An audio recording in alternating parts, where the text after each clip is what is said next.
boa noite para todos que estão sintonizando aqui no nosso canal na Twitch, né? Essa é a primeira transmissão na Twitch da história do ITS, então estamos sendo privilegiados aqui, estamos inaugurando o canal. Eu sou Pedro Braga, eu sou cientista da computação e pesquisador do ITS na área de GovTech, e eu vou ser anfitrião no final de tarde, início de noite, né? Essa live, ela serve para marcar o lançamento do nosso laboratório de estudos sobre o metaverso.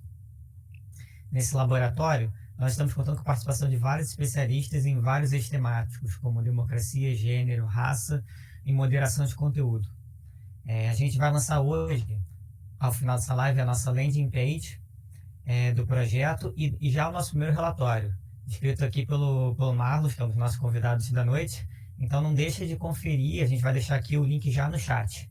Em breve a gente também vai lançar no ar a nossa wiki, que vai ser mais um espaço de colaboração acadêmica para a gente construir esse hub virtual de estudos sobre o que é o metaverso aqui no Sul Global.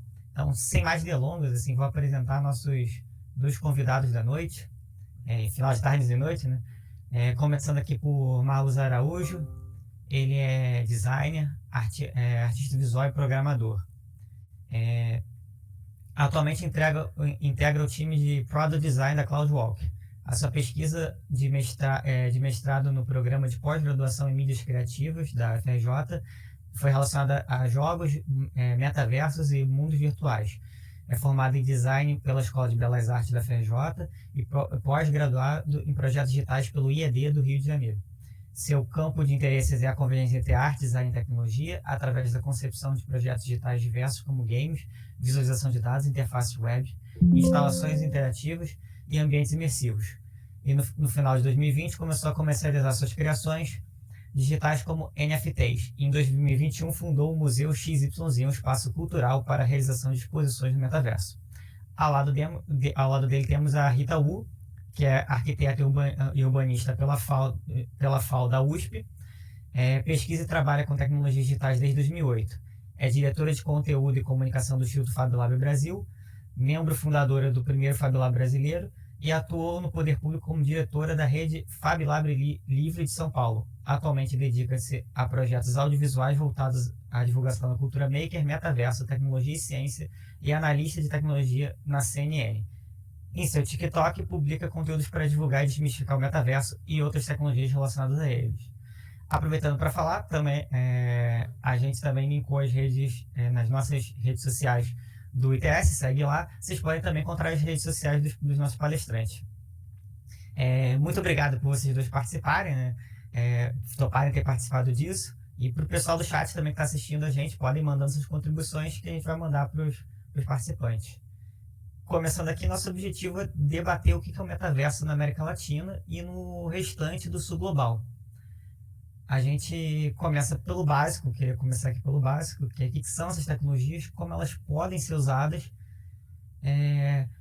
e porque quando eu penso assim, com essas tecnologias, elas chegam para a gente às vezes como uma coisa como mágica importada, que é um termo que eu tirei de um livro, Beyond Imported Magic, que é uma coletânea de ensaios sobre a informática na América Latina, organizada por Ivana Costa Marques e Eden Medina, dois pesquisadores latino-americanos. Na introdução desse livro, eles relatam que os computadores chegavam no Brasil como, na época, os computadores IBM, bem antigões, nos anos 60, como algo arcano que a gente usava, mas não entendia, não era dono de fato, não era um espaço que a gente ocupava. E aí eu queria escutar de vocês agora, né, como é que o metaverso não é assim, como é que a gente pode fazer para o metaverso não ser assim, porque eu sinto às vezes que o metaverso chega, pelo menos como na mídia, dessa forma, de uma coisa que vem da gringa, né, e que a gente não está ocupando, não está construindo o metaverso brasileiro de fato. O que vocês acham sobre isso? Como é que nós brasileiros podemos ocupar esse espaço, né? Quero ouvir vocês. Então, podemos começar quem é a Rita falando dos seus pontos, se ela puder começando. Oi, pessoal, tudo bem com vocês? É um prazer estar aqui com vocês para falar de um assunto que tem me interessado bastante. Queria trazer aqui alguns pontos que eu acho que são importantes quando a gente pensa em metaverso e por que ele está, né, se tornando isso que né, todo mundo está interessado, né, as marcas, um monte de empresa, criadores, enfim. Por quê, né? Então, acho que uma das primeiras coisas, assim, para a gente começar, é que a gente já tem muita coisa digital, né? O nosso trabalho é digital, as nossas amizades também, elas estão muito digitalizadas, né? A gente tem, os nossos seguidores acabam tendo muito mais importância aí que os nossos amigos. As crianças, elas estão jogando muito mais Fortnite, Roblox do que nos campos de futebol. A gente utiliza filtros todos os dias, né, para remodelar aí a nossa aparência. A nossa ostentação também acaba se dando online. E eu acho que muito do que envolve o metaverso também é que o nosso dinheiro, né, também se digitalizou, né, toda essa questão da troca de valores que pode se dar através de criptomoedas e NFTs. Então, a digitalização, ela já faz muito parte, né? Mas aí, quando a gente pensa em Web3 e metaverso, acho que um primeiro ponto que é bastante importante é que é uma coisa revolucionária, assim, principalmente porque ela está centrada na descentralização e na confiança, né, entre os participantes. Então, acho que por isso é uma das coisas que vai, né, revolucionar a nossa vida, assim como aconteceu com a internet, né, ali nos seus primórdios. O metaverso também, ele é tido como parte dessa evolução da internet, né? Quando a gente fala de Web3, tudo que está relacionado à experiência está muito linkada ao metaverso, né? Como uma forma de melhorar a conexão das pessoas, trazer outras formas de interação social, então isso também é super importante. E acho que é por isso que a gente precisa conversar, discutir, pensar e programar mais o que seriam esses metaversos abertos, democráticos, que a gente consiga uma fluidez maior, né, focado bem na distribuição. Então, quando a gente vê o manifesto, né, para o metaverso, né, uma das citações assim, que é importante, é que eles falam assim, a maneira como nos movemos no mundo virtual depende, né, desses espaços, e aí no caso de acessos seguros e confiáveis, que não mudam a cada atualização. A evolução das comunidades requer como base um grau de estabilidade e de certeza. E eu acho que esse é um dos pontos, né, importantes aí quando a gente fala de metaverso, então, essa questão da confiança e da abertura. E aí essa abertura ela acaba sendo possível justamente porque a gente tem protocolos aí baseados blockchain, traz a questão da Web3 e aí a gente consegue ter isso de uma maneira que a governança, né, da economia ela acaba sendo descentralizada e por isso também sustentável de diversas formas. Acho que outro ponto que é importante é que muitas vezes quando a gente pensa em metaverso, as pessoas gostam de separar um pouco a questão da realidade, é quase como se fosse uma outra realidade, né? Uma realidade alternativa, uma fuga, e eu acho que não é isso, né? Quando a gente está falando de metaverso, a gente não está separando o que está dentro e fora do metaverso, mas elas são coisas que se combinam, né? Que se hibridizam. Acho que outro ponto que é muito importante quando a gente pensa também em metaverso é que o ser humano gosta muito de contar histórias, né? Isso é uma coisa importante, né? Que faz parte da gente, que nos constitui. E quando eu penso em metaverso, acho que uma das primeiras coisas que vem na minha cabeça é a questão da narrativa e como a gente constrói essas narrativas, né? Essas realidades.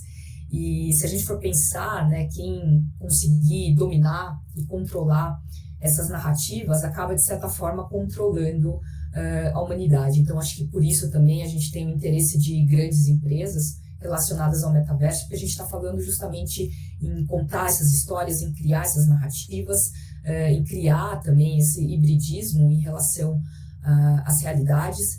Então, acho que esse é um outro ponto importante para a gente também trazer aqui para a nossa discussão. Isso traz, obviamente, toda a questão do controle, né, que está associada a isso. A gente sabe que agora, né, quando a gente pensa em redes sociais, Web 2, as máquinas, os algoritmos, eles já estão fazendo boa parte aí das decisões e das nossas escolhas, né, sem a gente perceber, acaba influenciando muito no nosso comportamento. Né, isso vai desde tráfego urbano, câmeras de segurança, operação bancária, oscilação de mercado financeiro, o próprio controle da pandemia, como a gente viu. Então, acho que é importante a gente pensar como que fica nessa questão do controle também, quando a gente vai para ambientes mais imersivos e quais os efeitos éticos que isso traz, né? Quando o metaverso ele for uma tecnologia, um tipo de experiência mais disseminada. Lógico, né? Lembrando que essa questão da hibridização, do phygital, né? Que traz essa dimensão física aumentada e estendida pelo digital, mas que traz também uma dimensão social bastante importante. Então, acho que essa questão do hibridismo, ela justamente mostra o quanto que isso vai estar influenciando a nossa vida literalmente, né? Não é uma segunda vida, né? Não é a second life, mas é a nossa vida em si. Acho que também pensando em sul global, em países também em desenvolvimento, a questão da tecnologia é um outro ponto bastante importante, né? Para que a gente consiga realmente desenvolver e fazer parte dessa revolução, a gente também precisa ter um domínio maior dessas tecnologias, não apenas consumir, né, mas estar desenvolvendo. E a gente sabe que hoje a disparidade, né, de democratização dessas tecnologias é muito grande, que seja até o próprio acesso em relação à conexão à internet. Então, isso eu acho que é um ponto também que a gente precisa trazer para a discussão. Outra coisa é em relação à especulação que os metaversos eles estão sofrendo hoje. Acho que o Marlos ele pode falar um pouco melhor, ele que está ativamente aí em metaversos diferentes. Inclusive, acho que um dos pontos importantes é a gente dizer que não existe o metaverso, mas a gente tem o metaverso enquanto uma rede, né, de metaversos diferentes. E que tem sofrido, obviamente, muita especulação, principalmente quando a gente pensa em rede, blockchain, que estão muito baseado na questão econômica. Quanto mais valor a gente tem e coloca nessa rede, também maior o nosso valor de controle e voto. Então, acho que essa questão é importante a gente trazer e pensar na especulação que esses mundos virtuais, né, estão sofrendo, né, de uma forma bastante importante. Acho que a questão da diversidade, né, e de toda a economia relacionada aos criadores, acho que um ponto que o metaverso traz é justamente essa performance criativa, né, essa questão da gente conseguir mais diversidade, criatividade, né, uma adaptação maior em relação a um aprendizado quase que global, porque a gente vai ter muitas pessoas aí desenvolvendo e pensando, né, em como contar essas histórias dentro do metaverso. Então, acho que é importante a gente ver como que vai ficar essa questão da diversidade e também dessa economia aí dos criadores, que é um ponto que empolga bastante. Acho que o Marlos vai trazer isso fortemente. Quando a gente pensa em organizações autônomas descentralizadas, né, as famosas DAOs, e a gente pensa em futuro do trabalho, acho que um dos pontos que o metaverso, e também pensando em Web3, traz muito forte é como que a gente vai também ter essa mudança de chave, né, em relação ao nosso trabalho, o que significaria, por exemplo, a gente não trabalhar para uma empresa, mas trabalhar para uma comunidade. E isso leva ao ponto do metaverso, que eu acho que, tirando a questão da arte, é um dos mais promissores, que é em relação à educação, né? E como que o metaverso ele pode mudar muito a nossa forma de se formar, de se educar, pensando aí, né, nessa interação mais relacionadas à educação. A gente tem a questão dos impactos ambientais também, né, que essas infraestruturas colocam, mas acho que um dos mais importantes é em relação à privacidade mesmo e à infraestrutura. A gente sabe que essa infraestrutura, quando a gente pensa em infraestrutura da internet, a gente tem uma internet que ela é privada, e como que fica essa questão? Obviamente que mesmo que a gente migre para a Web3, né, quem são os donos dos cabos, né, dos provedores. Então, acho que é importante a gente pensar nessa questão da infraestrutura e da privacidade das informações, obviamente, né, quando a gente pensa nessa imersão dentro desses ambientes virtuais, a possibilidade de usar tecnologias vestíveis, que seja o óculos, que seja a captação de ondas eletromagnéticas, que seja outros tipos de dados biométricos e também que estão especializados, e a gente consegue tirar muitos dados, né, em relação à cognição. Acho que é importante a gente também pensar nessa questão da privacidade e como fica isso, né, se a gente, já que a gente não vai ter só metaversos abertos e descentralizados. Então, acho que essas são questões importantes para a gente trazer, principalmente quando a gente pensa no nosso contexto de sul global, Brasil, como que a gente vai fazer parte, né, desses desenvolvimentos, né, pensando que a gente pode criar no metaverso uma exacerbação ainda maior das desigualdades que a gente tem aqui, né, em termos de especulação, criando uma barreira ainda muito maior para as pessoas que já são digitalmente excluídas, né? Então, acho que é importante a gente pensar nessa questão política que a gente tem de fundo, até porque quando a gente pensa em ambientes imersivos, a gente tem um aumento da nossa vulnerabilidade, né, nesses ambientes digitais. Então, essa é uma outra questão importante para a gente trazer. E aí, quando a gente pensa em tudo isso, acho que essa questão dos criadores, da arte também, ela traz alternativas interessantes, e acho que é muito disso também que o Marlos vai trazer na apresentação dele, e o quanto que a gente pode repensar tudo isso e utilizar, né, toda essa questão da criatividade para conseguir ultrapassar todas essas dificuldades que esses ambientes virtuais, e pensando em um Web3 num contexto maior, traz. Acho que é isso. Pô, muito legal, Rita. Já falou de vários assuntos, né? Vários temas. Eu vou tentar agora trazer um pouco pro metaverso hoje, que é até, como o Pedro falou, né? Fiquei sabendo agora que o relatório que eu escrevi sobre o metaverso vai ser lançado, além do peixe hoje. Obrigado pelo convite.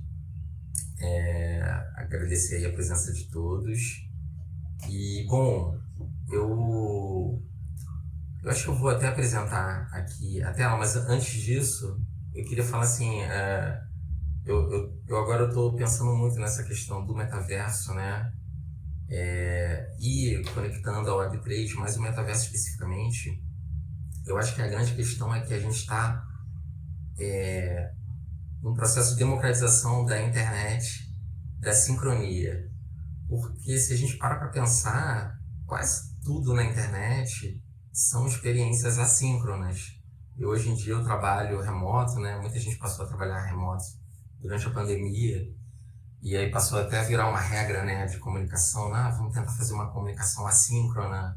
Se você entra na rede social, você vê aquele feed que o algoritmo já fez a curadoria para você. E talvez assim, as únicas experiências, né, sincronizadas são as lives e um pouco também do Twitter, que acompanha o tempo todo a televisão, né? Mas você, quando rola o feed do Twitter, você já vai com uma experiência síncrona e você já entra nesse bolo de informação, né? Desse mar, oceano de informação que é a internet. E eu acho que o metaverso, o primeiro ponto importando isso dos jogos e dos mundos virtuais que já existiram antes, mas essa questão da experiência sincronizada com outras pessoas, né? Tem também um segundo ponto muito importante desse mundo criado pelas pessoas, né? E aí eu acho que a Web3 está bebendo daqueles... aquela primeira imagem da internet, né? Que você cria o seu próprio site, fazer sua homepage, e esse discurso ficou um pouco para trás quando vieram as redes sociais, vieram a Web2, né? Democratizando de certa forma assim, a possibilidade de você ter uma presença online, de você colocar conteúdo online, sem a necessidade de ser um técnico, um entusiasta da tecnologia, né? Como era nos primórdios. Mas eu acho que a Web3 e o metaverso estão vindo também nesse contexto de vamos voltar um pouco para essas experiências criadas pelas pessoas, né? E acessar informações feitas pelas outras pessoas. Mas, assim, a minha história do metaverso começou um pouco na pesquisa do mestrado, porque eu já tinha um interesse muito grande em trabalhar com realidade virtual de forma coletiva. E eu sempre achei que faltou isso, né? Quando teve essa retomada da realidade virtual, com o surgimento do Oculus Rift, a primeira coisa que eu percebi, e isso muito por trabalhar com instalações interativas, é a falta da experiência coletiva. Então eu já sabia que o próximo passo da realidade virtual eram as experiências imersivas coletivas, né, sincronizadas. E aí eu comecei a fazer a minha pesquisa relacionada a um ambiente de criação coletivo e acabou virando um jogo de Roblox. E aí, no meio desse processo, eu conheci o mundo dos NFTs, da criptoarte. E aí a minha primeira experiência com NFTs, a palavra metaverso já surgiu.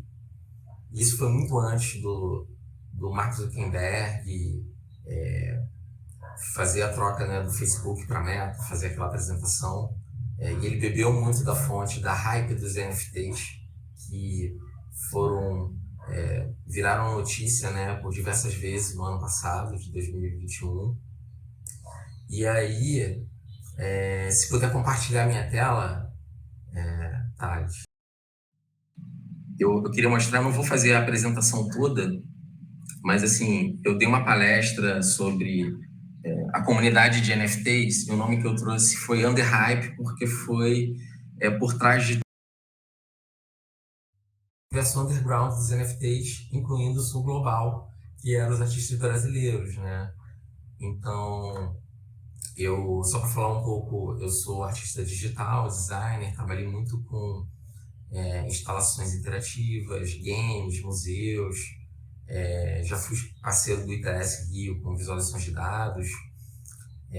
O meu projeto de mestrado é esse game de Roblox, que você captura umas criaturas e você vai montando a paisagem, e tem competição de quem chega mais alto e tudo mais. E já está trabalhando um pouco esse conceito, né, de um mundo virtual que é criado e manipulado pelos jogadores. Tem um trabalho assim de arte e tecnologia, né, como esse do Carnaval, que foi um estudo de movimento que inspirou o design da marca. E hoje eu estou com esse projeto do metaverso, eu e mais outros colaboradores, que é o Museu XYZ, mas tudo começou por causa do universo dos NFTs. Porque o primeiro NFT que eu lancei, para mim, foi uma experiência muito louca, porque eu sempre trabalho com coisas que são performance ao vivo ou instalações interativas que acontecem no momento, né?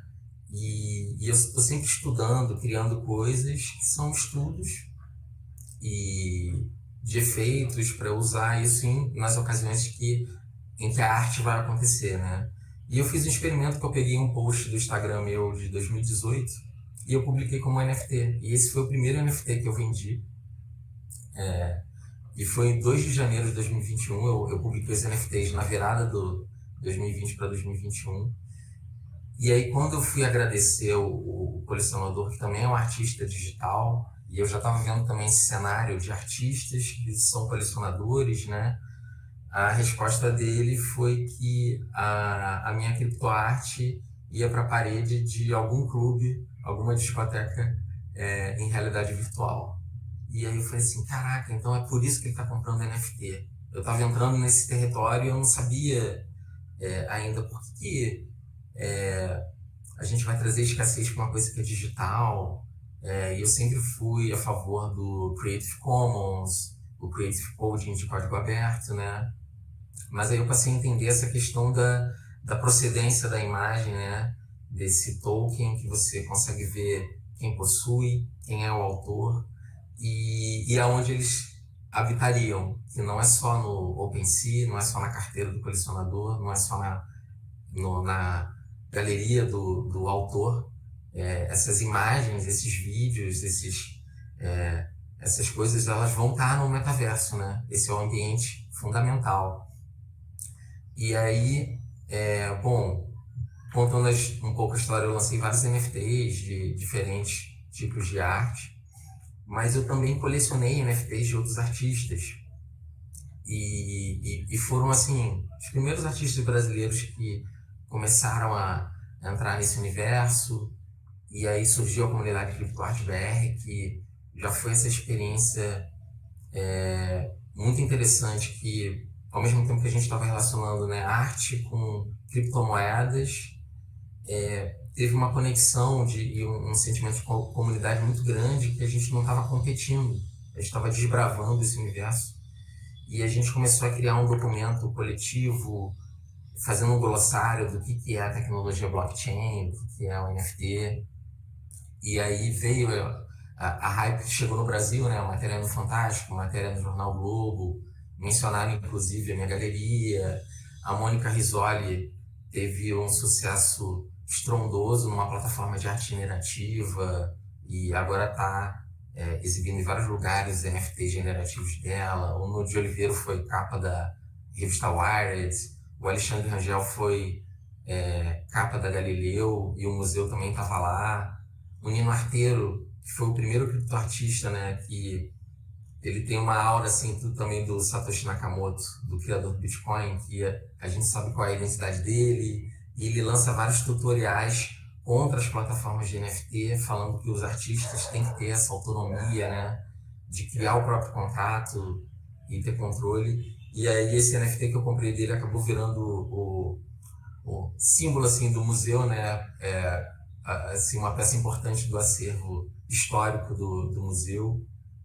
E os criptorrastros também é um projeto que a gente fez a exposição lá no museu. E aí tem até histórias curiosas, assim, que aí já vou fazer o link de volta ao metaverso, né? Eu comprei um NFT do Rapa, que é uma escultura feita pelo Fábio Ema, primeiro grafiteiro do Rio de Janeiro. Ele lançou esse NFT e depois ele pegou meu contato e eu só estava interessado pelo que representa a marca do Rapa. Essa imagem é como a Mona Lisa. Se você colocar o Rapa no Google Images, ela está replicada diversas mil vezes, que é a capa do CD de 2010. E o Fabiano me ligou e trouxe a escultura de verdade para mim, né? E aí eu fui vendo também essa questão da Web3, de que muita gente, por se tratar de criptomoedas, fala de uma pirâmide, e eu fui vendo que não, era um processo de internet mesmo, de rede rizomática que vai se expandindo. Porque no dia que o Fábio Ema trouxe essa marca, eu estava no meio da exposição do CryptoRasta, montando, né, para o lançamento deles, no Museu XYZ. E o Fábio Ema trouxe uma frase que, para mim, era o que eu precisava ouvir para cair de cabeça assim, no metaverso. Que ele ficou tão alucinado que ele falou: pô, se eu tiver um terreno, eu vou morar no metaverso.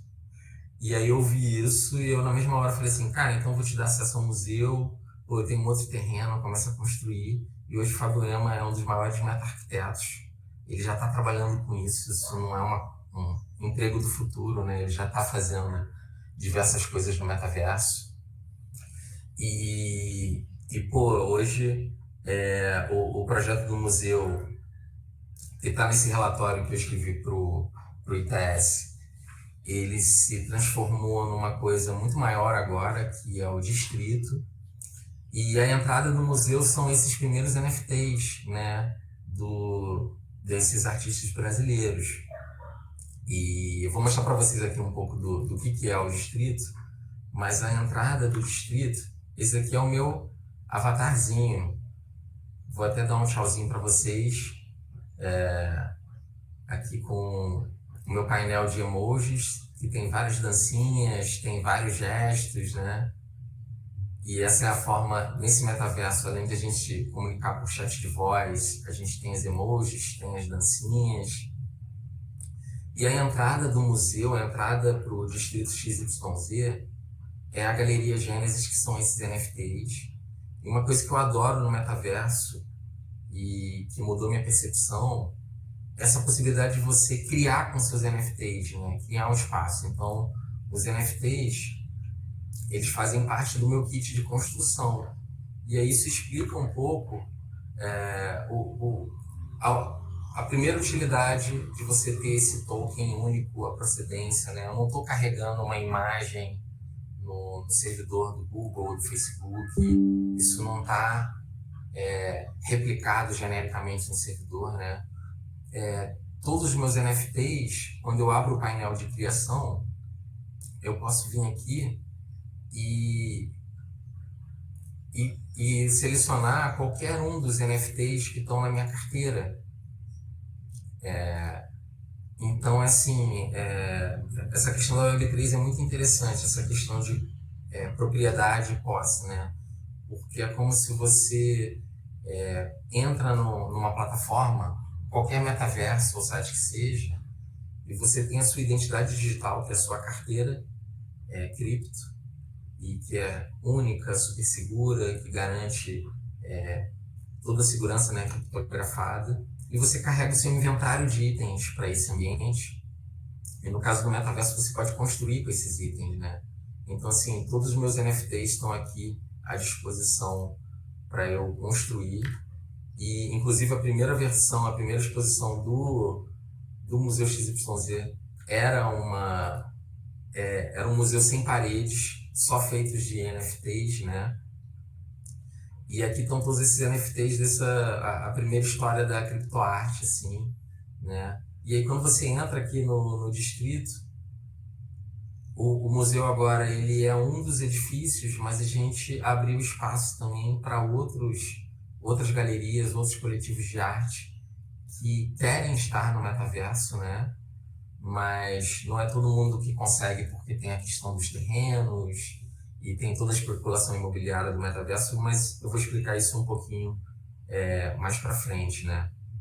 Mas o grande barato do metaverso, assim, na minha opinião, e aí já conectando com o Sul Global, as pessoas sempre remetem ao metaverso uma coisa que vai precisar de muito investimento em tecnologia para acontecer, tem a ver com a realidade virtual, a realidade aumentada, mas o metaverso para mim é essa questão do presencial no virtual.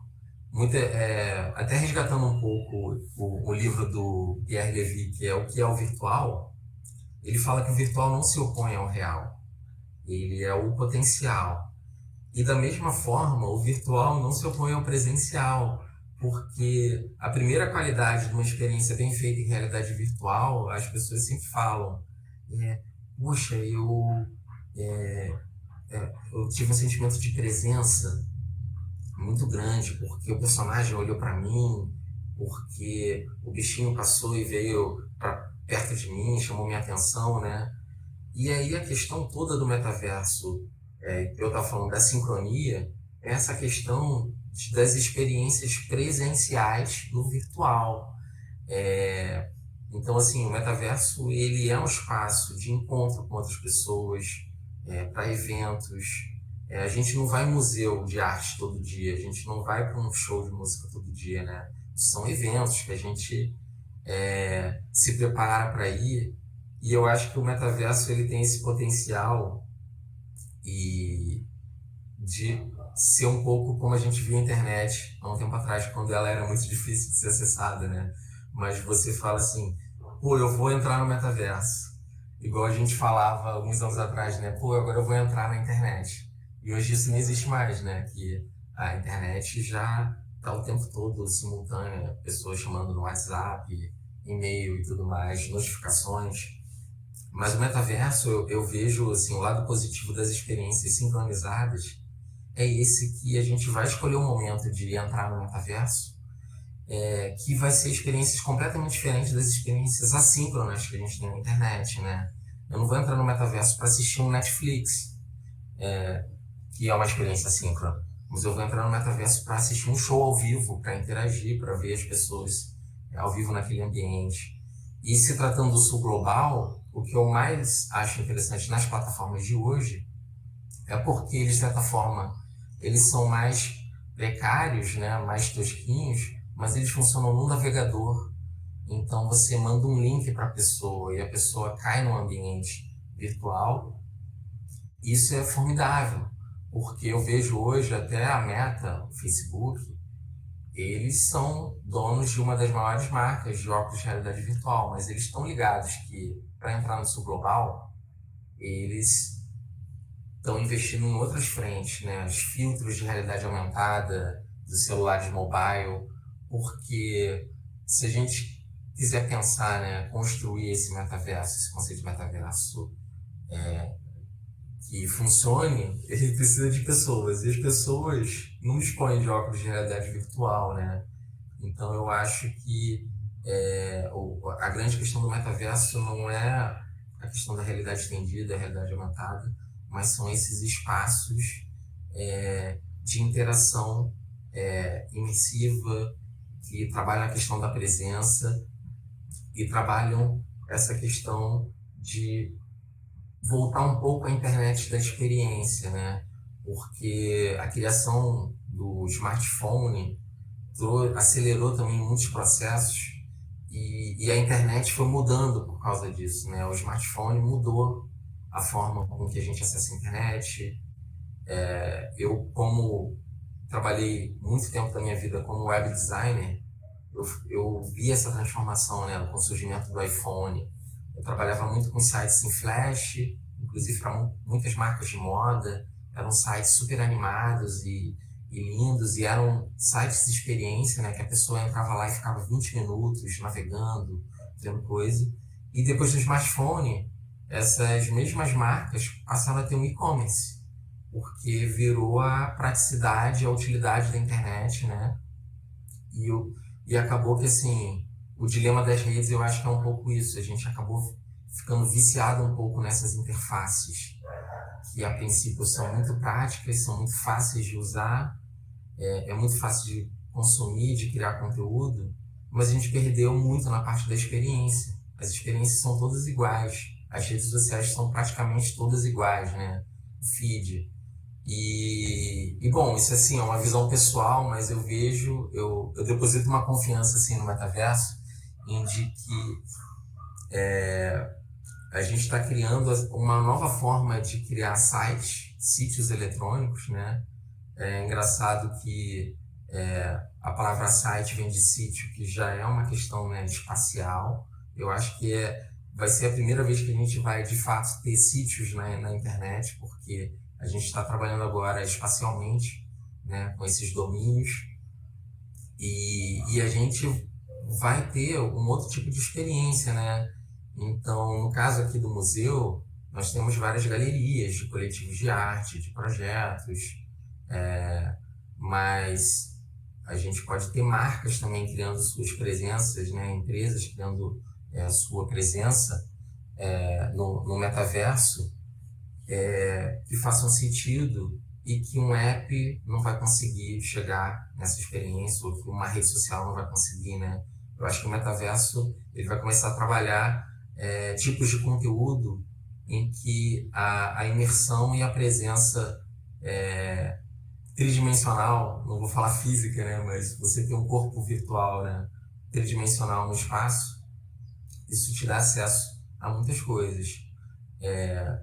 Um outro lado interessante assim, que eu vejo do metaverso, e que até o Otis que está passeando aqui dentro, essa aqui é a galeria do Otis, que é um dos meta-arquitetos também pioneiros aí do Brasil. E quando eu comprei o primeiro terreno no metaverso, foi muito curioso, porque o site do CryptoVoxel, que é essa plataforma, ele é um site que a homepage tem diversos eventos que estão rolando no mundo agora, né? E ele mostra sempre o que está bem popular no momento, quando você vai em Explore. E aí, no dia que eu comprei o terreno, aquela comunidade de CryptoArt BR entrou em peso no terreno para ver e comemorou. Pô, o primeiro terreno brasileiro, entramos no metaverso, né? É engraçado que aqui no Brasil, como as coisas são mais difíceis, a gente tem esse sentimento coletivo, né, de conquista coletiva. Aí o Otis, que vive nessa plataforma, ele entrou e ele viu que era a comunidade brasileira, aí ele começou a fazer um workshop com a gente, né? de como funcionava o metaverso. E aí, para minha surpresa, eu falei assim, cara, eu não sabia que esse terreno que eu tinha comprado tinha tanto valor, porque justamente esse meu lado web designer, eu sei quanto que custa criar um site, uma plataforma, criar do zero uma experiência 3D como essa, e é muito difícil, né? E aí, quando eu entrei no metaverso a primeira vez, eu abri o painel de construção e eu vi essa quantidade de itens que dava para fazer que eu não fazia ideia. Eu falei assim, caraca, esse daqui é o NFT do terreno que eu comprei, né? O terreno, ele significa esse espaço, a permissão, né, de construir esse espaço, mas no fundo eu comprei esse leque de possibilidades, né, que eu posso construir, colocar música, colocar botões interativos, colocar um cubo, colocar uma imagem, colocar NFTs, colocar textos em 3D, colocar vídeos. E aí eu fiquei impressionado, falei assim, caraca, dá para fazer muita coisa, dá para montar muita coisa nisso. E a segunda coisa que me impressionou é a construção coletiva, porque a pandemia democratizou também as ferramentas, né, de colaboração online, como o Miro para criar diagramas, o Figma para fazer design, o Google Docs já existia há muito tempo, né? Mas eu nunca tinha visto uma ferramenta colaborativa em 3D. E quando o Otis estava dando essa oficina, né, para esse primeiro dia no metaverso, eu fiquei impressionado. Eu falei assim, cara, isso é genial. É um espaço em que eu entro e eu, junto com outras pessoas, a gente vai vendo essa construção coletiva acontecendo. E eu não estava me importando muito com o gráfico, com a qualidade gráfica, porque eu já conhecia o Minecraft, que você pode ir lá construir, mas essa construção coletiva me impressionou muito. E aí eu passei a ver esse lado de como o metaverso tem um potencial gigante, né, na criação de experiências e no fato de ser uma ferramenta de criação e não de entretenimento. As pessoas confundem muito, né, o metaverso com games ou com experiências feitas por estúdios, né? Mas o metaverso que eu acredito são esses sítios mesmo em que qualquer pessoa vai poder criar o seu ambiente e mandar um link para a pessoa e as pessoas vão se encontrar e vão visitar. E é por isso que remete tanto aos primórdios da internet. Essa questão de que você cria o seu próprio website, né? E aí, só para trazer uma questão também que eu trouxe nesse relatório do ITS e que eu coloco assim, né? Por que comprar terrenos digitais? Porque, no fundo, existem várias plataformas gratuitas de você criar ambientes, galerias. Isso não é novidade, isso foi impulsionado, né, durante a pandemia.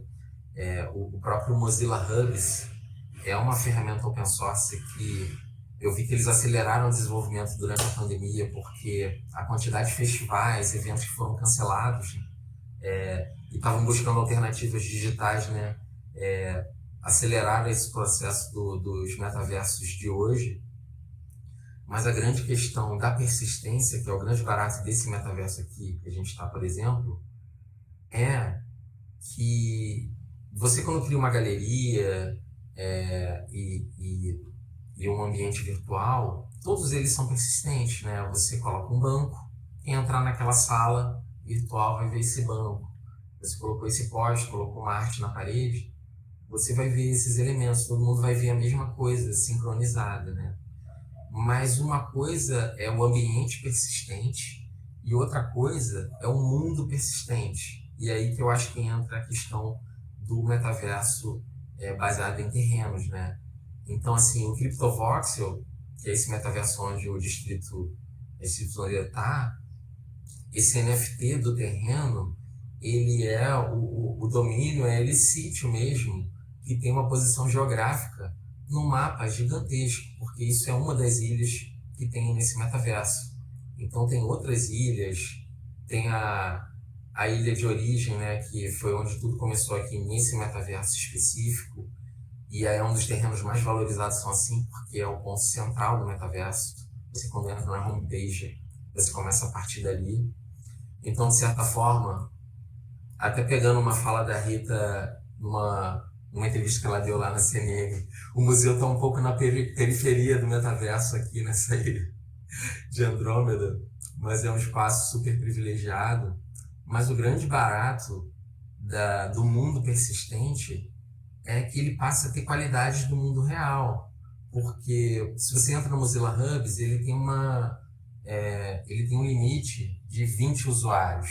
Se você entra no Fortnite, e aí foi divulgado muito o show, eu esqueci o nome do artista agora, me fugiu, né? Mas um show que teve 1 milhão de pessoas, ou um show no Roblox, 1 milhão de pessoas, mas a infraestrutura do Roblox e do Fortnite divide 50 usuários em salinhas.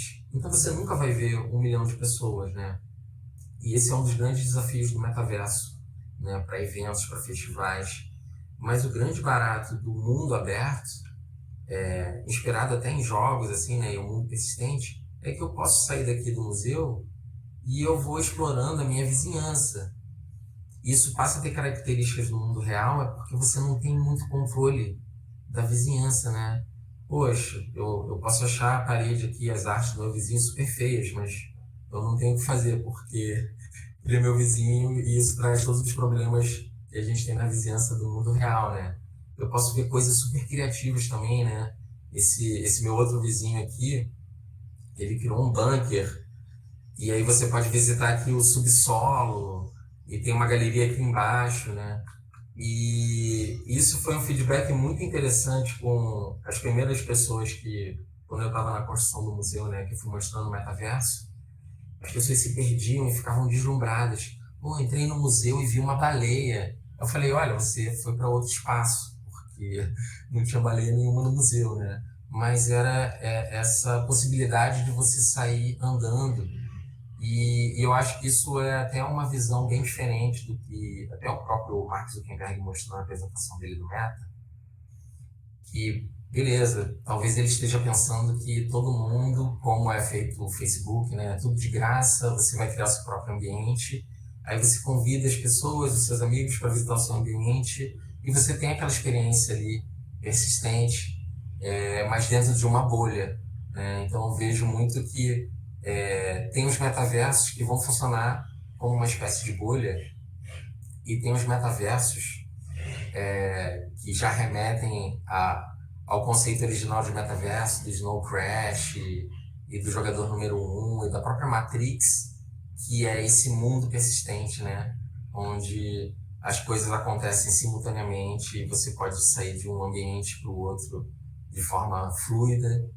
E isso é muito interessante, assim, porque isso dá margem para o acaso, para você ter visitantes que estão passando por uma região ou por um evento e acabam conhecendo seu espaço também. E a persistência, para mim, é uma das coisas mais importantes, assim, e eu fui aprendendo ao longo do processo. No início do museu, a gente não tinha um ambiente que tinha essa coleção de galerias, né? E aí a gente... para cada exposição que a gente fazia, a gente mudava completamente o espaço. E teve uma amiga minha do mestrado, a Creuza, que ela veio com uma percepção muito interessante, que ela falou, pô, Marcos, eu entrei no mesmo link, mas não tinha uma escada. Aí eu fiquei na dúvida se era um museu ou se eu entrei no link errado. E aí eu comecei a linkar isso com uma outra coisa que as pessoas que são mais experts em computador às vezes olha o metaverso com cadeirinha, com escada, e fala, pô, se vocês podem construir tudo, por que não faz uma experiência psicodélica, né? Mas a gente ainda está no ABC, na alfabetização dos mundos virtuais, né, para muitas pessoas. E o comentário da minha amiga de mestrado fez muito mais sentido, porque para ela era importante voltar para o mesmo lugar, né, para o mesmo mapa, e ver as mesmas coisas.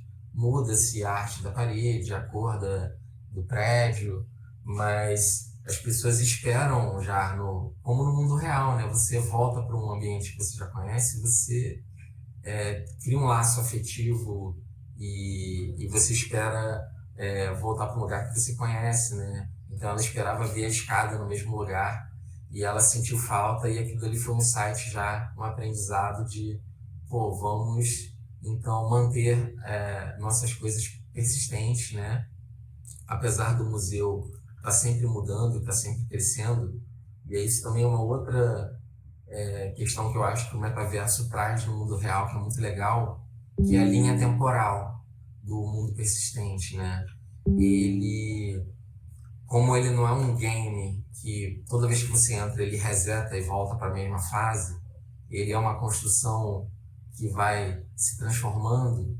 A persistência também cria a linha temporal, né, histórica. E aí, pô, por exemplo, agora a gente acabou de criar um terceiro andar aqui do projeto que a gente está fazendo de oficinas do SESC, e que as oficinas, os trabalhos feitos pelos alunos vão estar expostos aqui na galeria, e aí já o distrito já está diferente desde o vídeo que a gente fez de divulgação do distrito, então ele está o tempo todo se transformando, né? Então a persistência também não quer dizer só que as coisas permanecem sempre iguais, mas ela vai criando essa linha histórica, evolutiva, né, do metaverso.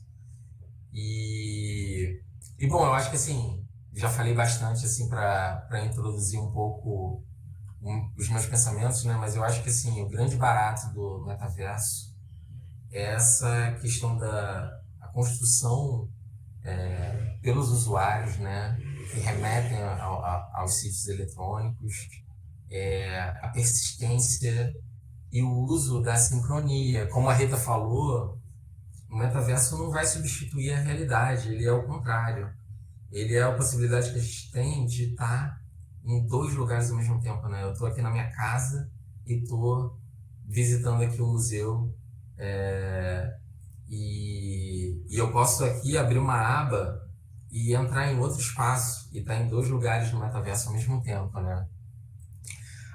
E só uma última coisa que eu queria colocar, e aí já a visão também da minha experiência com exposições no mundo físico, que para mim isso valeu todo o investimento assim, que eu fiz do metaverso, é que eu sei o valor que existe de construir só uma exposição, né? Só a casca de decoração de um espaço, né? Se eu quero botar um vídeo na parede, pô, eu tenho que alugar um projetor caríssimo.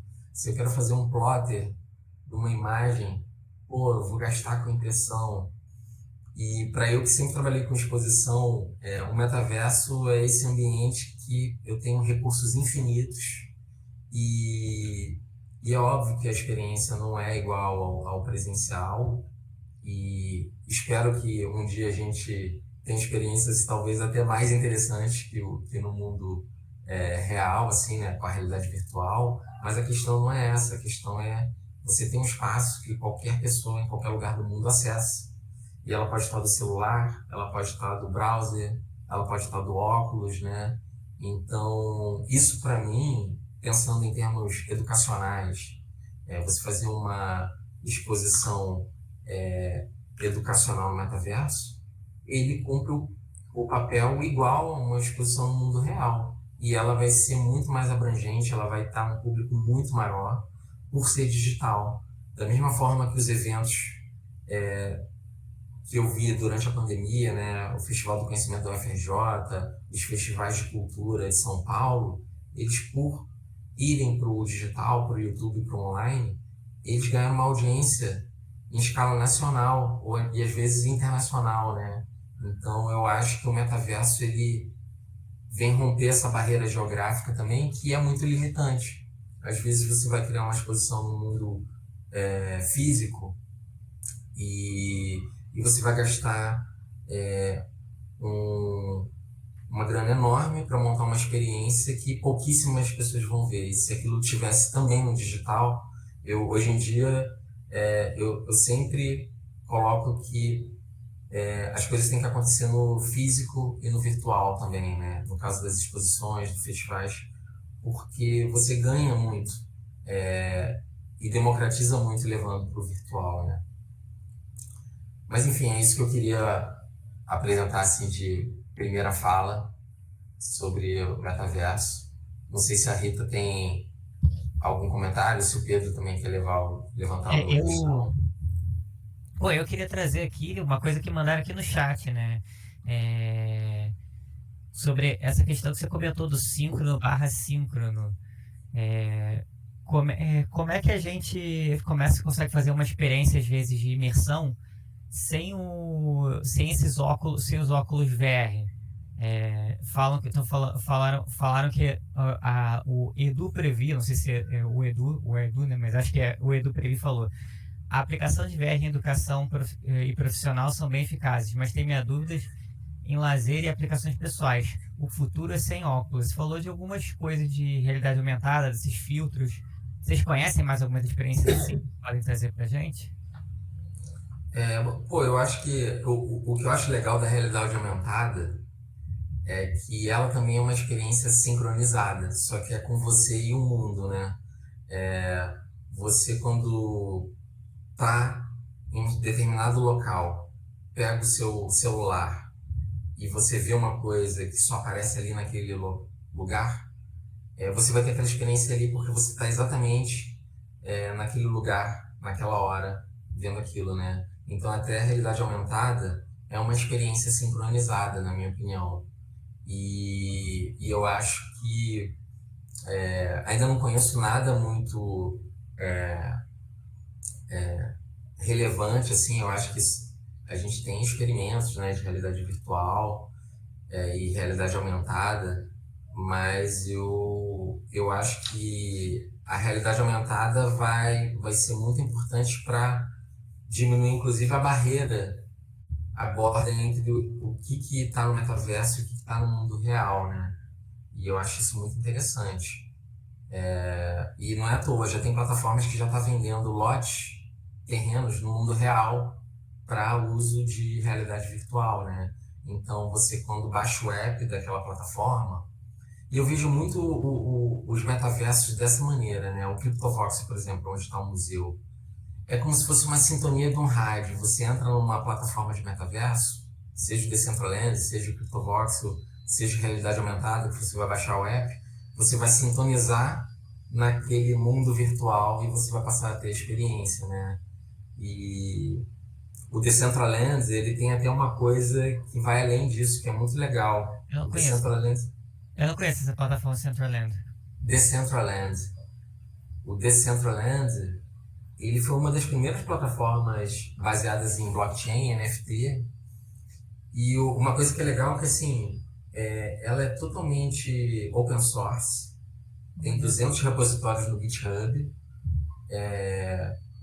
E ela tem uma DAO, que é o que a Rita estava falando, né? Que é uma organização descentralizada que vota e que toma decisões sobre a plataforma, né? Para ela continuar evoluindo. E o Decentraland traz o conceito de realms, que são reinos, que são essas sintonias de rádio também. Então, se eu quero fazer um evento para 100 pessoas, é meio arriscado eu usar um realm público do Decentraland. E aí eu posso criar o meu próprio servidor, eu instalo um código do GitHub no meu servidor. Pode aparecer o quê? 1 milhão de pessoas? Pode aparecer pessoas de todos os lugares e quem você quer que apareça, seus convidados, eles não vão ter vaga, eles vão ter que entrar em outro reino. Mas aí, olha só, Ou então as pessoas ficam sozinhas, né? Dependendo de onde entrar. Só que aí o Decentraland te dá essa possibilidade que, assim, não, eu vou criar a camada de sincronia entre os usuários, como se fosse a sintonia da rádio, e aí quem entrar naquele reino vai ver o mesmo terreno aqui do museu e tudo mais, mas vai estar no mesmo chat de voz, no mesmo chat de texto, né? Então é muito legal e é por isso que até nessa questão que muita gente fala de especulação no metaverso, mas eu vejo que, assim, os metaversos eles vão funcionar muito em nichos, né? Vão ter uns mais voltados para games, outros voltados mais para eventos, outros voltados mais para uso artístico mesmo. E aí vão ser sintonias, né? Porque eles todos vão coexistir, mas você vai sintonizar com o evento que você quer participar, né? E as próprias plataformas, elas são uma espécie de protocolo de comunicação, né? Então, o CryptoVoxel, o protocolo de comunicação, é esse mapa que já está todo dividido e as pessoas compram terreno, mas aí tem o Decentraland, tem o Sandbox, e tem também os metaversos que você não precisa nem comprar, né? Que são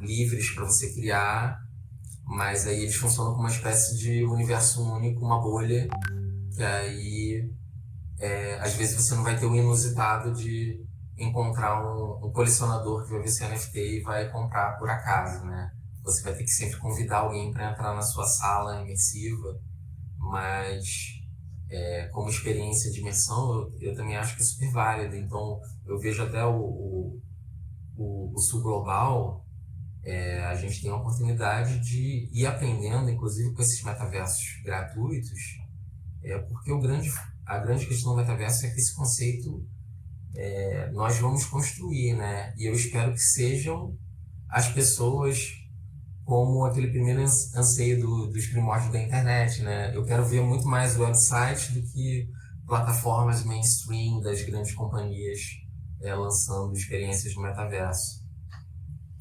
Acho que também só pegando o gancho da questão da imersão, lógico que quanto mais a gente tem vários sentidos envolvidos, a imersão é maior, né? O óculos de realidade virtual possibilita muito isso, né? Pelo áudio direcionado, a gente tem a tela na frente, mas como o Marlos disse, as experiências de realidade aumentada, elas, apesar de elas não serem tão imersivas, elas são muito interessantes justamente porque elas conseguem hibridizar, né, o nosso mundo físico com esses mundos virtuais.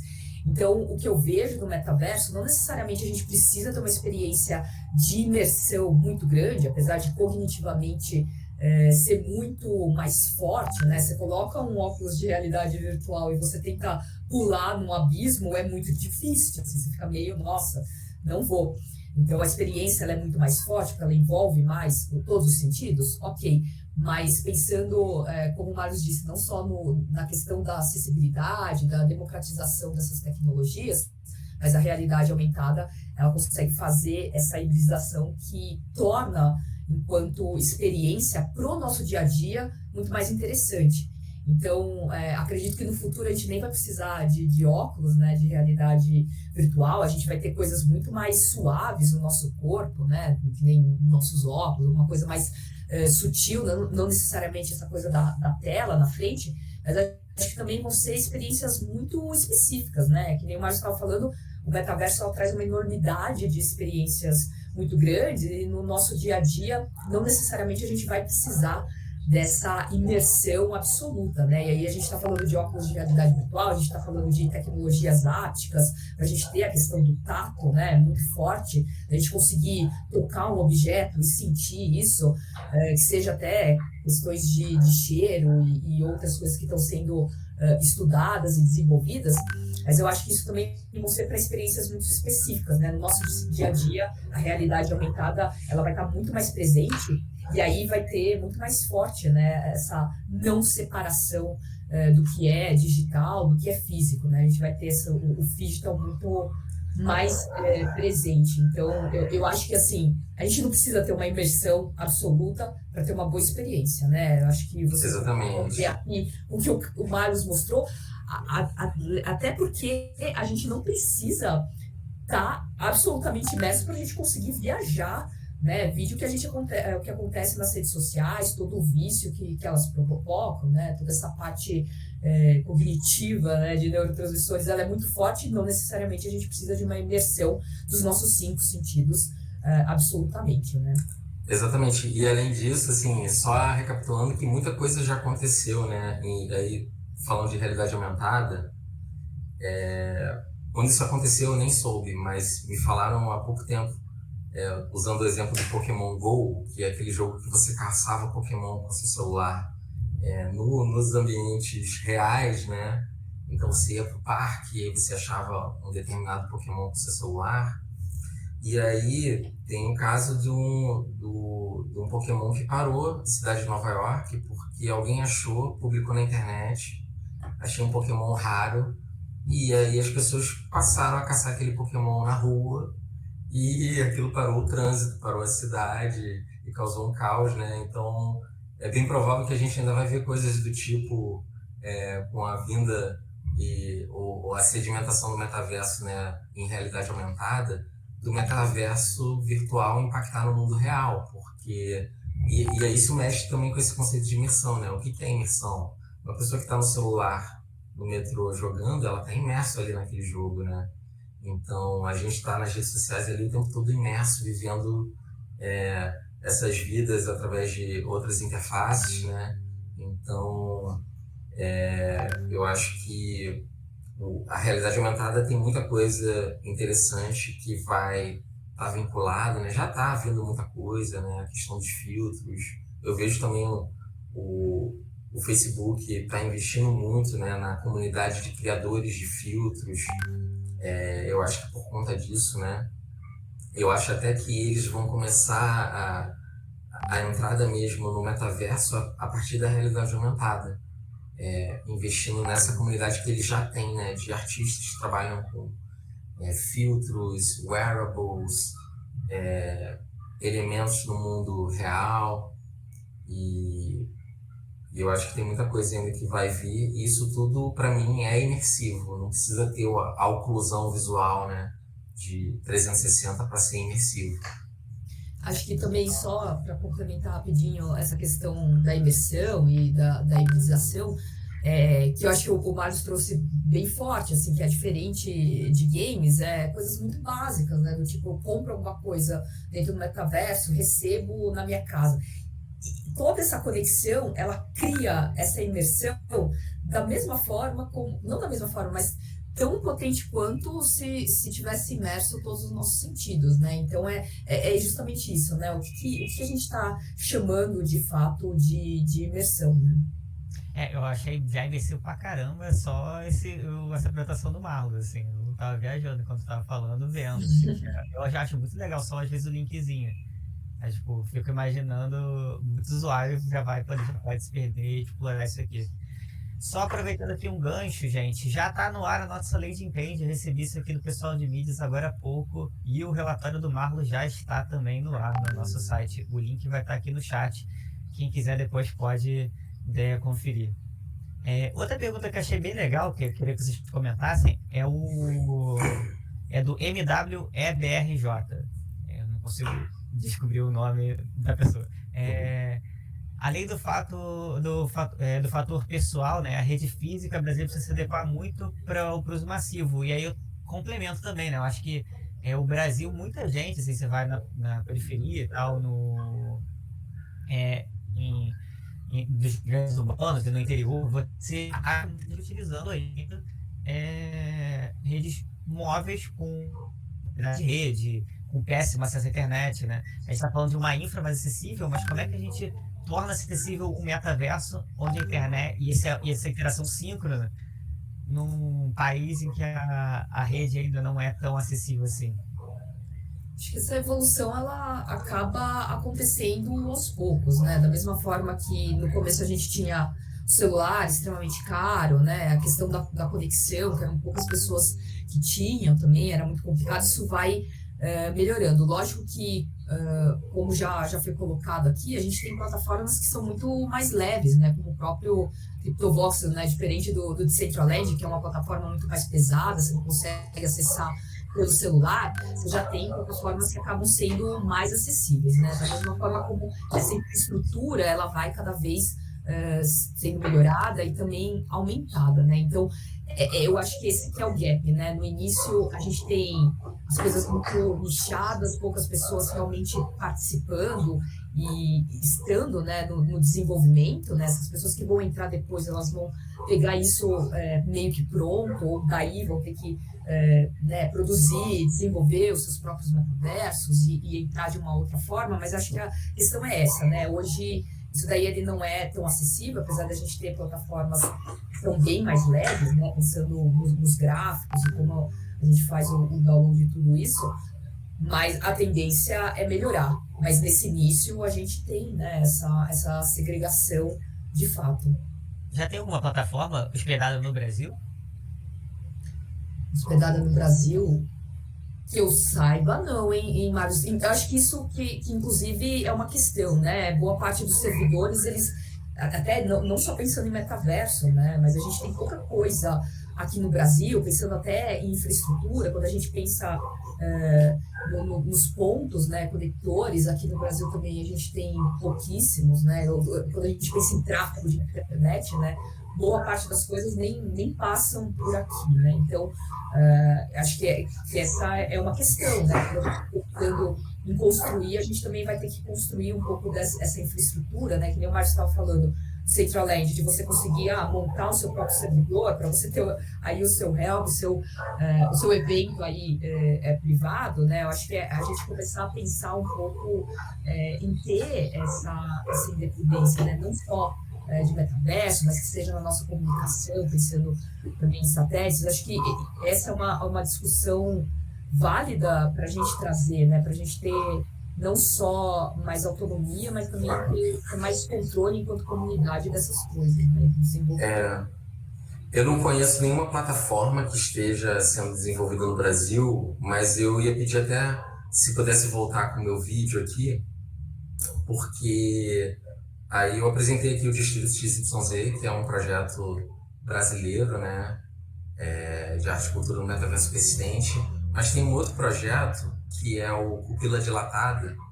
Infelizmente eu não estou fazendo parte dessa edição, eu perdi o edital, né, mas é um evento incrível da comunidade de artistas brasileiros da criptoarte, que no caso eles estão trabalhando com a plataforma Arion, que não é um metaverso de um mundo inteiro persistente, né? Mas é uma plataforma incrível em que eles criam, pelo menos a edição do ano passado, era um ambiente em que você entrava e tinham portais para vários mundos. Então eles criaram essa exposição e aí cada mundo tem uma seleção de artistas expondo seus NFTs e é uma exposição super psicodélica. Eles estão para fazer a segunda edição esse ano desse festival com todos esses artistas e vale muito a pena fazer parte, porque, olha, eu acho que a segunda edição estreou dia 6/9. Ah não, então já aconteceu a Pupila Dilatada, tá rolando. Deixa eu ver se eu consigo entrar aqui para mostrar para vocês. Tá acontecendo, mas aqui o barato é o dia da inauguração, devia ter um monte de gente, né? E aí é uma plataforma bem legal que você, quando entra, você tem uma carinha com seu vídeo e seu nome e você vê as outras pessoas. E aí você passeia por esse universo totalmente criado por esses artistas brasileiros. Então, assim, eu acho que em termos de desenvolvimento tecnológico, não conheço plataforma brasileira, mas os brasileiros estão criando mundos virtuais e um dos mais criativos, porque esse evento aqui do Pupila Dilatada são artistas da comunidade da Tezos, que é uma blockchain que teve a primeira plataforma brasileira de NFTs, que é o Wikietnunk, e é uma plataforma internacional e é um evento internacional promovendo artistas brasileiros, né? Então é mais uma dica aí para quem quiser conhecer metaversos brasileiros. O Pupila Dilatada é uma grande referência porque é o evento da comunidade muito presente assim no mundo dos NFTs, né? O Otis, que está acompanhando a gente aqui, falou que esse é o Pupila Dilatada 2, o 3 ainda não rolou. Ah, esse é o Pupila Dilatada 2. Ah, então tá. O 3 eu acho que vai ser, então, tá em construção. Eu entrei aqui no site do ano passado. Mas, enfim, fiquem ligados na rede do Pupila Dilatada, porque é um evento que vale a pena estar presencialmente no dia da vernissagem, porque, pelo menos no ano passado, foi muito incrível ver, assim... E eu acho que foi um dos eventos que eu vi mais pessoas simultâneas. Todo mundo com a webcam. Então o avatar é um cubinho que mostra a sua câmera, né? É mó barato. E isso mostra também, porque uma das grandes discussões do metaverso é a interoperabilidade. Que eu comprei um avatar com um NFT e eu quero transportar ele para diferentes mundos. Eu acredito muito nisso e eu espero que isso aconteça, né? E isso vai depender que as plataformas criem esses protocolos livres, mas é muito legal ver a diferença também entre as plataformas. Essa área, por exemplo, você entra e você é um cubinho que tem o seu vídeo, é mal barato, então eu acho que tem espaço para muita experimentação. Então, é por isso que me dá um certo receio quando eu vejo grandes companhias também falando que nós estamos juntando os maiores especialistas da indústria para definir os protocolos do metaverso, e eles vão estar limitando a criatividade da comunidade, né, das comunidades que já estão discutindo o metaverso, né? Então eu acho que a gente precisa ter esse espaço de experimentação e de liberdade, e de que, vamos criar formatos livres, mas não vamos fazer formatos obrigatórios também, né? Porque o que eu acho mais legal desse momento que a gente está vendo agora é essa diversidade de propostas de mundos virtuais, e para mim todas elas são significativas. Uma pergunta saiu muito legal agora no chat, é do Gusta1986, acho que é Gustavo, né? Ele perguntou se vocês já ouviram falar em algum lugar do mundo de um órgão público que fez um metaverso, desenvolveu um metaverso. Não. Mas Público. isso daí é interessante, assim. Mas eu não conheço, talvez. Será que o Watson não sabe se existe? Eu acho que já aconteceram alguns eventos, assim, né? O próprio Eventos museu com certeza, hospedou mas... o Festival do Conhecimento da UFRJ, o Metaversidade, que foi esse evento, agora está começando a fazer um mapeamento de universidades. Eu vi que já tiveram julgamento, coisa da justiça no metaverso. Já teve casamento no metaverso também. A Caixa, Banco do Brasil, né, já acabaram usando, mas de desenvolvimento mesmo, enquanto governo, não desconheço. Assim. E aqui também outra pergunta legal, é a Kelly, que perguntou aqui, ela falou: eu sempre conectei a questão espacial da internet com IPs, e com isso os domínios, endereços, protocolos. E ela pergunta qual que é a relação disso com os terrenos do metaverso. Se vocês puderem explorar isso um pouco melhor.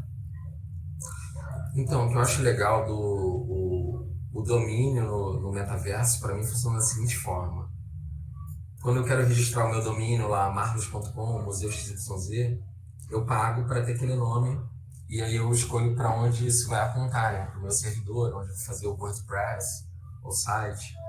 No metaverso funciona o seguinte: você tem essa plataforma, o terreno que você compra, a propriedade, ela é uma coordenada XYZ nesse mundo, e aí a plataforma de construção é a própria plataforma, em que você ou faz upload do arquivo, ou do jeito que eu gosto mais, que é o CryptoVoxel, que é você constrói ali dentro, né? Que a gente chama de in-world building, a construção de dentro do mundo. Não tem separação entre você entrar como visitante ou como um criador. E aí... Esse arquivo que você falou é como? Um arquivo já um modelo em 3D? Tem muitos metaversos que você modela previamente e você faz upload. Mas eu acho mais legal esse metaverso que você consegue construir diretamente. E aí o domínio passa a você ter essas coordenadas, esse URL, que você já cai no metaverso, né? No caso do Museu XYZ, eu criei vários domínios, distrito.museu.xyz, aí ele encaminha para uma URL que já tem a coordenada de frente para o distrito. Se você coloca genesis.museu.xyz, você cai diretamente em frente à Galeria Gênesis. Então esse é o grande barato, porque assim, no próprio distrito eu posso criar diferentes URLs para diferentes pontos de partida, de entrada no metaverso, né? E então é uma outra forma de pensar, mas para mim eles são muito semelhantes, porque você, por ter propriedade dessa coordenada, você pode criar esses links e criar pontos de entrada para essas experiências, né? Acho Acho que agora também uma coisa que é legal é que tem aqueles domínios, né, que são também NFTs. Então, você consegue também desenvolver sites, inclusive a possibilidade de desenvolver aí mundos virtuais.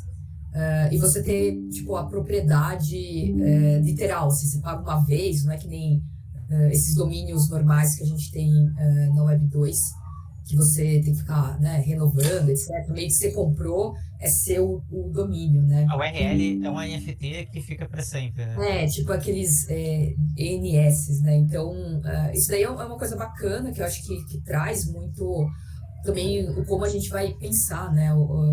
A Web3, né? A internet aí no futuro, né? A construção e desenvolvimento vai ser muito diferente, né? Desde aplicativos e como a gente pensa também esses sítios virtuais, como o Marcos colocou. É interessante, né? Até muda a forma como a gente encara, né, essa questão dos domínios, que até então tinha o registro BR, tem sempre alguém que é o dono do domínio e a organização que dá esses domínios, né? Isso muda a nossa relação de posse com essas coisas. É que a ideia, né, da Web3 é mudar realmente a nossa relação de posse com qualquer item, né, digital. Estamos chegando aqui ao final, acho que eu queria só fazer então mais uma pergunta nesse gancho. Qual a diferença para você entre a Web 2.0 e a 3.0, se vocês pudessem resumir? Posso começar?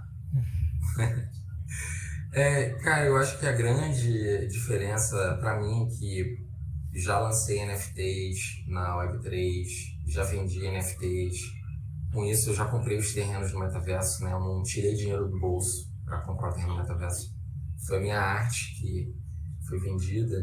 Eu acho que a gente está entrando num momento muito interessante de colocar na internet essa camada de propriedade, né, e autenticação da propriedade, e isso meio que devolve para a gente a posse dos nossos dados. Porque eu dei o exemplo, né, o primeiro NFT que eu vendi foi um post no Instagram, nessa lógica do feed do Instagram, que eu tenho que ficar fazendo propaganda de mim mesmo o tempo todo, para as pessoas lembrarem de mim, lembrar que eu existo.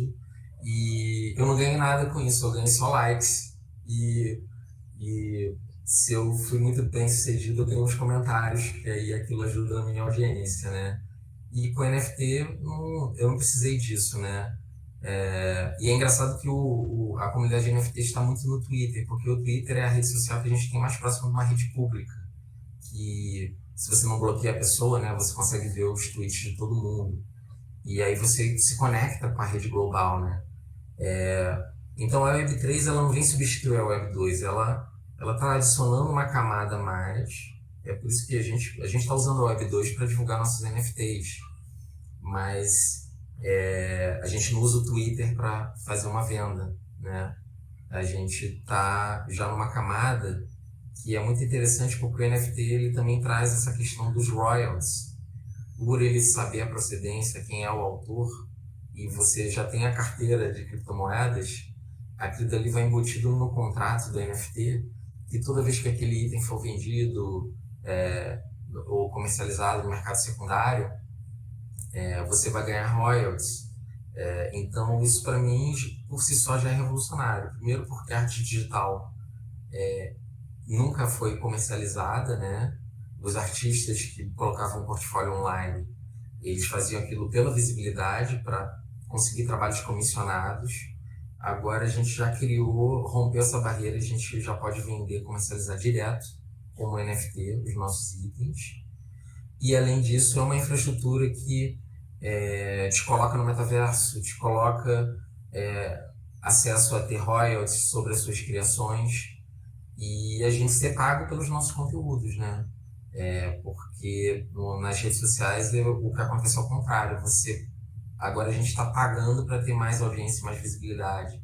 Então acho que a Web3 vem rediscutir um pouco esse formato, e eu acho muito interessante. E vários modelos que não são baseados em NFTs, que são muito populares hoje, como de assinatura, né? Eu quero ver uma série tal, aí você tem que assinar diversos streamings, aí assina Spotify, Amazon, Netflix, HBO, E eu acho que o NFT, eu vejo para música, a gente ainda viu muito poucos projetos, mas ele vai retomar um pouco aquela história que você comprava o CD do artista, o LP do artista, e o artista vai falar assim, pô, eu vendi 1 milhão de cópias, eu já vendi 1 milhão de NFTs e você está pagando aquilo diretamente para ele. E você tem uma cópia do LP que depois você pode revender, né? Então eu acho que os NFTs e a Web3 vão trazer novas possibilidades, novos modelos de negócio, principalmente para os criadores de conteúdo.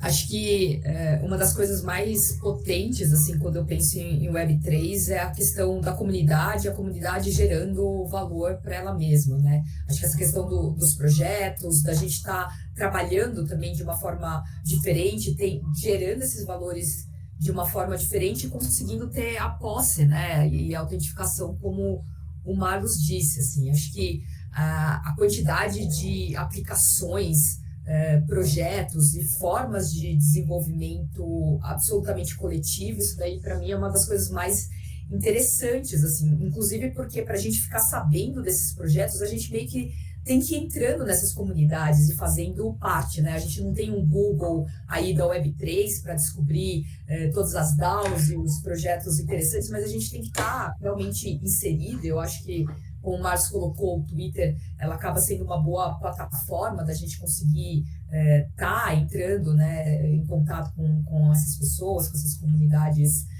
interessantes, mas acho que um dos principais valores está exatamente nisso, né? E, por consequência, a questão das organizações autônomas descentralizadas que vão dar uma independência para as pessoas, né? Principalmente para os criadores, assim, muito grande. Então, acho que pensando em Web3 e no futuro do desenvolvimento aí dessas aplicações, né, que vão ser muito diferentes, acho que essa questão do valor das comunidades é uma das mais importantes aí que a gente tem.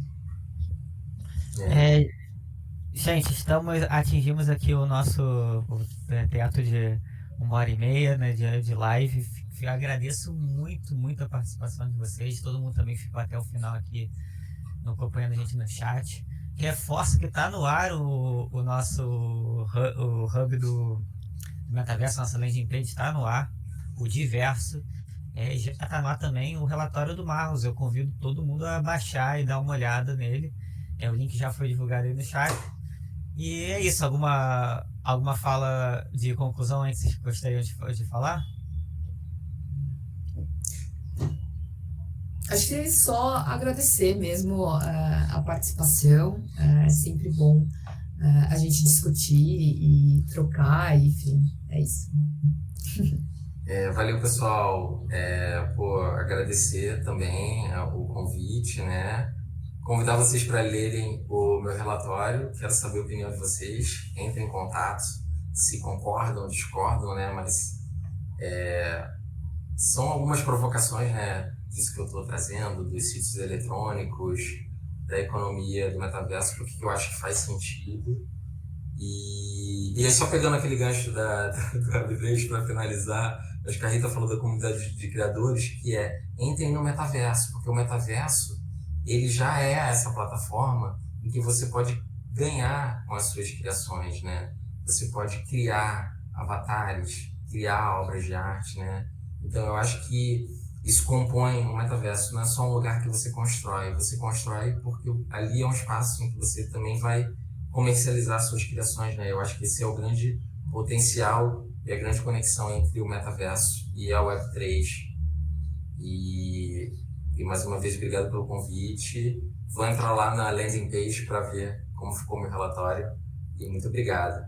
Mandaram o link aqui no chat também do PDF do relatório. Tá bem maneiro. Gente, então por hoje é só. Muito obrigado aí todo mundo que ficou até o final.